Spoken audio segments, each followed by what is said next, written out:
الحمد لله وكفى وسلام على عباده الذين اصطفى أما بعد أعوذ بالله من الشيطان الرجيم بسم الله الرحمن الرحيم يا أيها الذين آمنوا قوا أنفسكم وأهليكم نارا وقودها الناس والحجارة صدق اللہ عزیزان گرامی قدر برادران محترم بزرگ اور نوجوان ساتھیوں، قرآن کریم ہدایت کا وہ چراغ ہے کہ جس کی روشنی میں انسان اور جنات دنیا اور آخرت کے اندر جس کی روشنی میں ہدایت پاتے ہیں اور اس ہدایت کے ذریعے دنیا اور آخرت کے اندر کامیاب ہوتے ہیں۔ قرآن کریم اس انداز سے اور بہترین طریقے سے ہر چیز کو اس طرح سے بیان کرنا کہ جو بھی قرآن کریم پر عمل کرے، جو بھی اس ہدایت نامے کو اپنی زندگی کے اندر اتارے، یہ قرآن کریم اس کو دنیا سے لے کر اور آخرت تک اور آخرت کے اندر جنت تک اس کے ساتھ رہے گا۔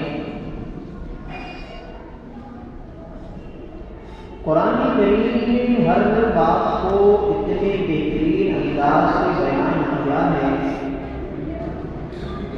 میں نے آپ حضرات کے سامنے قرآن کریم کی ایک آیت پڑھی، یا ایھا الذین آمنوا قوا انفسکم، اے ایمان والو بچاؤ اپنے آپ کو۔ دیکھیے انداز کتنا نرالا ہے قرآن کریم کا۔ قرآن کریم نے یہ نہیں کہا کہ تم دوسروں کی اصلاح کرو،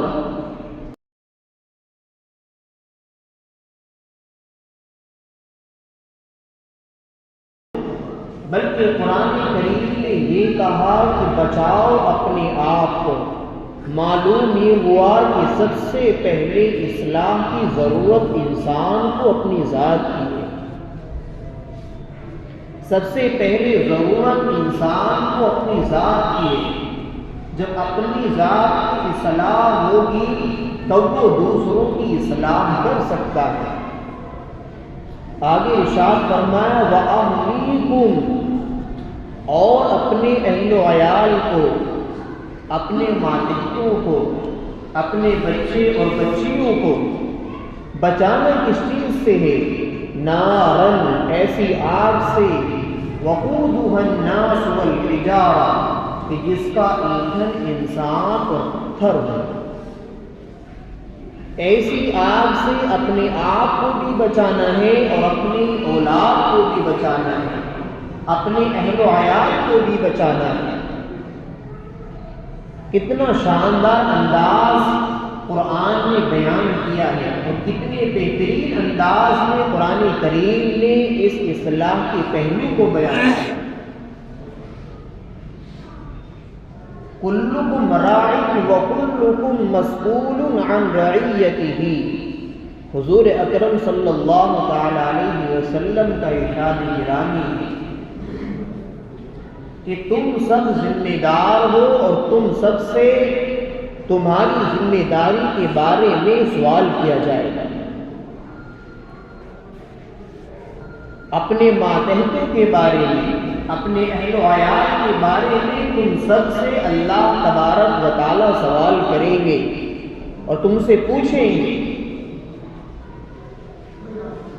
اس لیے اپنے آپ کو بھی ان کاموں سے بچانا جن سے اللہ ناراض ہوتے ہیں، اپنے اہل و عیال کو، اپنی اولاد کو بھی ان کاموں سے بچانا جن سے اللہ ناراض ہوتے ہیں، یہ ہم سب کی اور ہر فرد بشر کی اور ہر اس انسان کی جو رسول اکرم صلی اللہ تعالی علیہ وسلم پر ایمان رکھتا ہے، یہ ذمہ داری ہے۔ خصوصاً آج کے ماحول میں اور آج کے جو دور میں ارتداد کا جو فتنہ پھیل رہا ہے، ہماری مسلم بچیاں، ہماری بیٹیاں اور اسی طرح سے ہمارے بچے جو غیر مذہب کے اندر شادی کر رہے ہیں، جو ہماری بچیاں غیر مذہب کے اندر اپنا مذہب تبدیل کر کے غیروں سے نکاح اور شادی کر رہی ہے، یہ سب سے بڑا المیہ ہے۔ آپ اس کو ایک مثال سے سمجھو، جو پیاس ہوتی ہے، ایک پیاس ہوتی ہے اور پیاس کو بجھانے کے لیے پیاسا ضرور ہر طرح کے کام کرتا ہے۔ اسی طرح سے نکاح بھی ایک انسانی ضرورت ہے، یہ بھی ایک انسان کی ضرورت ہے اور یہ پیاس ہے۔ اگر پیاسے کو صاف اور شفاف پانی نہیں ملے گا تو وہ گندے پانی سے اپنی پیاس بجھائے گا، اور صاف اور شفاف پانی اللہ تبارک و تعالی نے حضور اکرم صلی اللہ علیہ وسلم نے نکاح رکھا ہے۔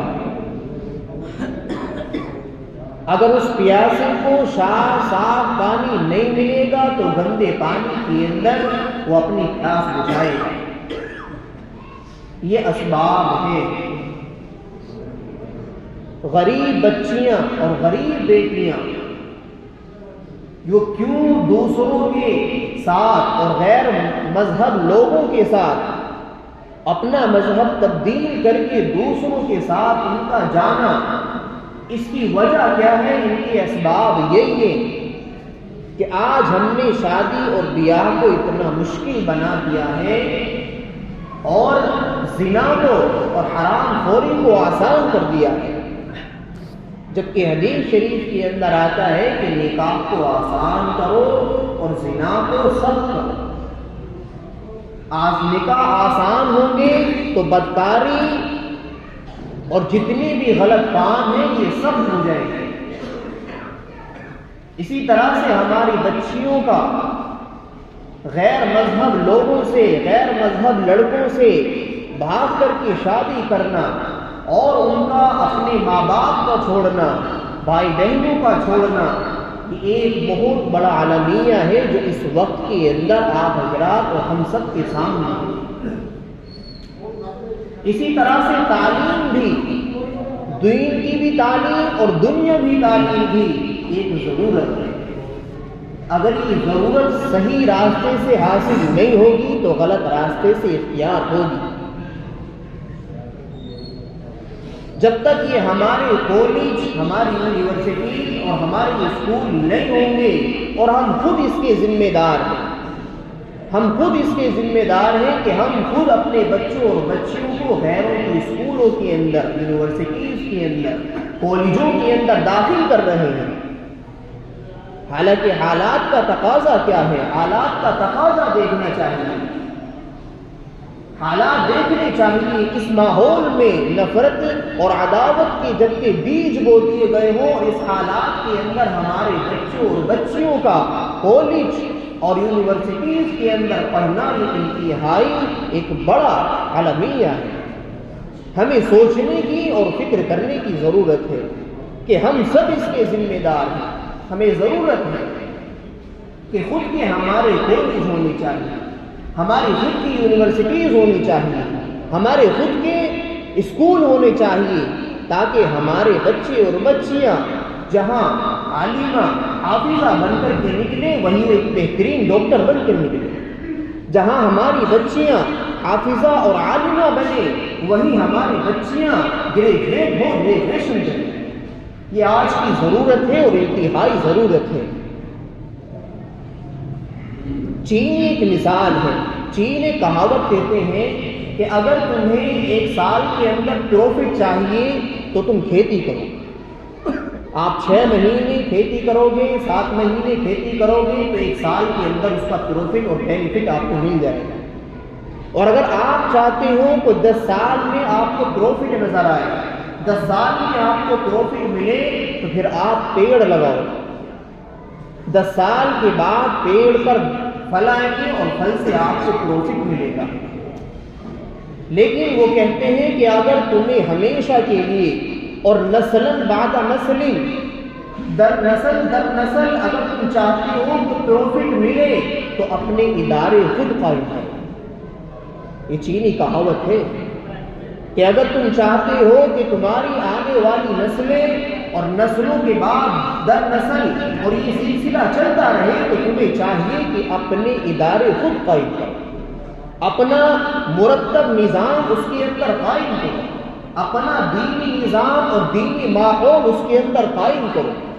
یاد رکھو مسلمانوں، جب تک ہماری بچوں اور بچیوں کے اندر دینی ماحول پیدا نہیں ہوگا، جب تک ان کا بیس دینی اعتبار سے مضبوط نہیں ہوگا، جب تک ان کے اندر دینی ماحول اور دینی تعلیمات اور قرآن و حدیث کی روشنی میں، قرآن و حدیث کی تعلیمات میں، اسلامی اور اسلامی نظام کے اندر جب تک ہمارے بچے اور بچیاں نہیں آئیں گے، جب تک یہ فتنہ رکھنے والا نہیں ہے۔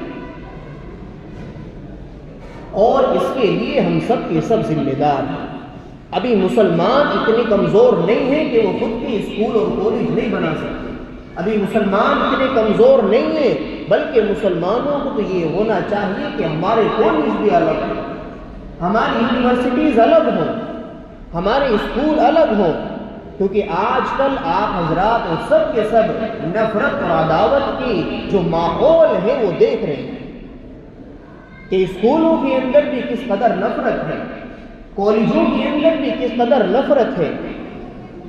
آج ہماری بچیاں برقعے پہن کر کے یونیورسٹیز کے اندر، کالجوں کے اندر جا رہی ہیں اور ہم مطمئن ہو کر کے بیٹھ گئے کہ ہماری بیٹی تو برقعے میں جاتی ہے لہذا اچھی ہوگی۔ مسلمانوں اس کی فکر کرنی چاہیے۔ پچھلے رمضان کا ایک واقعہ ہے لکھنؤ کا۔ لکھنؤ کے اندر ایک صاحب رمضان کا مہینہ ہے، بیٹی قرآن و حدیث پڑھتی ہے، 5 وقت کی نماز پڑھتی ہے، تہجد کی نماز پڑھتی ہے، تو حضرت مولانا کے پاس رات کو ایک شخص آیا اور اس کے ساتھ دوسرا اور آیا، وہ دونوں آئے عشاء کے وقت میں اور کہنے لگے کہ حضرت آج تو بہت برا ہو گیا، اور باشرع آدمی، متشرع آدمی، نماز کا پابند آدمی، اور زار و قطع رونے لگا کہ ہوا کیا ہے؟ اگر ہماری ضرورت ہے اور ہمارے لیے کوئی کام ہے تو ہم اس کے لیے تیار ہیں۔ تو اس شخص نے یہ کہا کہ میری بیٹی روزہ بھی رکھتی ہے، میری بیٹی تہجد گزار بھی ہے، میری بیٹی 5 وقت کی فرض نماز بھی پڑھتی ہے، لیکن انتہائی افسوس کی بات ہے کہ آج وہ ایسے شخص کے ساتھ گھر سے نکل گئی کہ جس کے وجہ سے میں منہ دکھانے کے قابل نہیں ہوں، اور گئی کس کے ساتھ کہ جو گلی کے اندر بھنگی جھاڑو لگانے کے لیے آتا۔ تو اس لیے مطمئن ہو کر مت بیٹھنا، یہ اچھی بات ہے، اعتبار کرنا، اعتماد کرنا، لیکن وقت کے ساتھ ساتھ اپنے بچے اور بچیوں کی ضرورت کی کفالت کرنا۔ کس وقت میں ہمارے بچوں کو کس چیز کی ضرورت ہے، کس عمر میں ہمارے بچوں اور بچیوں کی کس چیز کی ان کو ضرورت ہے، ان ضرورتوں کا خیال کریں اور ان کو دیکھو۔ والدین کو معلوم ہوتا ہے، والدین کو پتہ ہوتا ہے کہ اس عمر کے اندر بچوں کو کس چیز کی ضرورت ہوتی ہے، اس لیے ان چیزوں پر غور کرنے کی ضرورت ہے۔ ہمارے لیے بہت بڑا عالمیہ ہے کہ جو فتنہ ارتداد کھلا ہوا ہے، اس کا سد باب اگر نہیں کیا گیا اور اس کو اگر نہیں روکا گیا تو ہماری آنے والی نسلیں یقینی طور پر ہم نہیں کہہ سکتے کہ مسلمان ہو جائیں۔ تو اس لیے سب کو اس کی ضرورت ہے، اور قوم کے جو ذمہ دار ہیں، بڑے لوگ ہیں، معاشرے کے اندر معزز مانے جاتے ہیں، ان کی یہ ذمہ داری ہے کہ اس کے لیے بھاری قدم اٹھائے۔ ہمارے مسلم خود کالج ہوں، ہمارے اسکول ہوں، ہماری خود کی یونیورسٹیز ہوں، تاکہ ہمارے بچے اچھی تعلیم یافتہ ہوں۔ بس دعا یہ ہے کہ اللہ تبارک و تعالیٰ ہم سب کو ان چند باتوں پر عمل کرنے کی توفیق عطا فرمائے. آمین. وآخر دعوانا الحمدللہ رب العالمین. جو حضرات سے لے گئے